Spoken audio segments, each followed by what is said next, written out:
Hello class 8। Today we study about exercise 11.4 in mathematics. इसमें 11.4 में जो आपका क्वेश्चन नंबर 8 था, इसको देखिए। 8 वाला क्वेश्चन आपको दिया गया है, two adjacent angles of a rhombus are in the ratio of 1:5।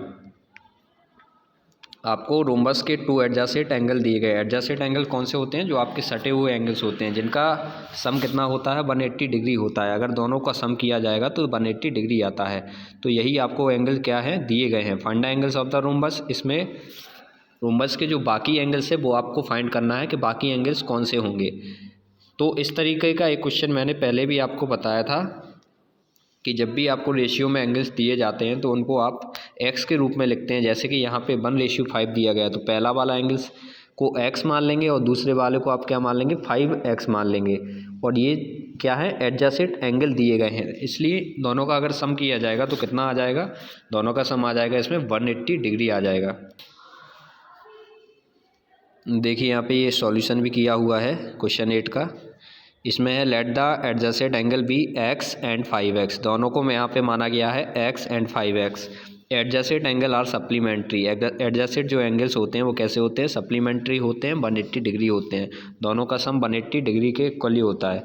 So x + 5x = 180 degree, यानी x और 5x को जब ऐड किया जाएगा तो इनका भी सम कितना आएगा? 180 के ही इक्वल आएगा।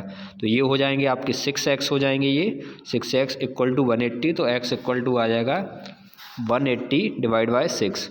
तो यहाँ से x की वैल्यू निकल के आएगी 30 डिग्री। ये हो जाएगी x की वैल्यू। अब जो कि पहला एंगल था x, तो ये x ही पहला एंगल था और x की वैल्यू यहाँ पे निकल के आ गई है। तो पहला एंगल तो 30 डिग्री हो जाएगा, बट सेकंड एंगल क्या दिया गया है? 5x दिया गया है। 5x का मतलब यहाँ पे क्या हो जाएगा कि x में क्या करेंगे आप? जो वैल्यू है x की वह यहाँ पे पुट करेंगे। कहाँ पे? 5x, यानी 5 × x = 5 × 30, यानी 16 टू एंगल्स कौन कौन से हो जाएंगे? 5 × 30 यानी 150 डिग्री। तो 30 डिग्री एंड 150 डिग्री, ये टू एंगल्स हैं।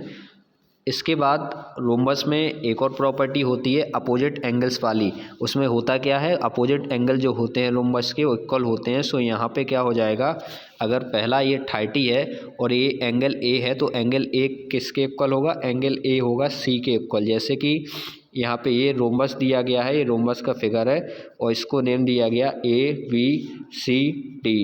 तो ये A वाला एंगल C वाले के इक्वल होगा। इसके साथ साथ ये B वाला जो एंगल दिया गया है, यहाँ पे B वाला एंगल दिया था, तो ये B वाला किसके होगा? D के इक्वल होगा। तो A की वैल्यू निकल आई है कितनी? 30 डिग्री निकल के आई है। तो A की वैल्यू 30 डिग्री है, तो C की वैल्यू भी क्या हो जाएगी? 30 डिग्री होगी, because opposite angles are equal. तो यहाँ पे पहला angle 30 degree, second angle 150 degree और थर्ड एंगल 30 डिग्री, और उसके बाद जो लास्ट एंगल आएगा एंगल D 150 डिग्री आएगा। तो ये हो जाएंगे इसके बाकी जो एंगल्स हैं रोम्बस के। इस तरीके से आप इनको फाइंड कर सकते हैं। एंगल्स कोई भी दिए गए हों, उनको फाइंड करने के लिए आपको बस प्रॉपर्टी का पता होना चाहिए, क्योंकि रोम्बस हो चाहे पैरेललोग्राम हो चाहे क्वाड्रिलेटरल हो, सभी में क्या होता है? प्रॉपर्टी का ही यूज होता है। अगर प्रॉपर्टी आपकी बिल्कुल क्लियर है तो आप क्वेश्चन को तुरंत उसको सॉल्व कर सकते हैं। विदाउट प्रॉपर्टी क्वेश्चन सॉल्व नहीं होगा, क्योंकि अगर आपको पता नहीं है कि लीनियर एंगल क्या है, एडजेसेंट एंगल क्या है, तो आप क्वेश्चन को कैसे सॉल्व कर पाएंगे। इसलिए पहले जो प्रॉपर्टी होती हैं उनको आना चाहिए, क्योंकि प्रॉपर्टी का यहाँ पे बहुत इंपॉर्टेंस होता है। तो एडजेसेंट एंगल की यहाँ पे बात हुई थी, तो आपको पहले पता होना चाहिए कि व्हाट इज एडजेसेंट एंगल।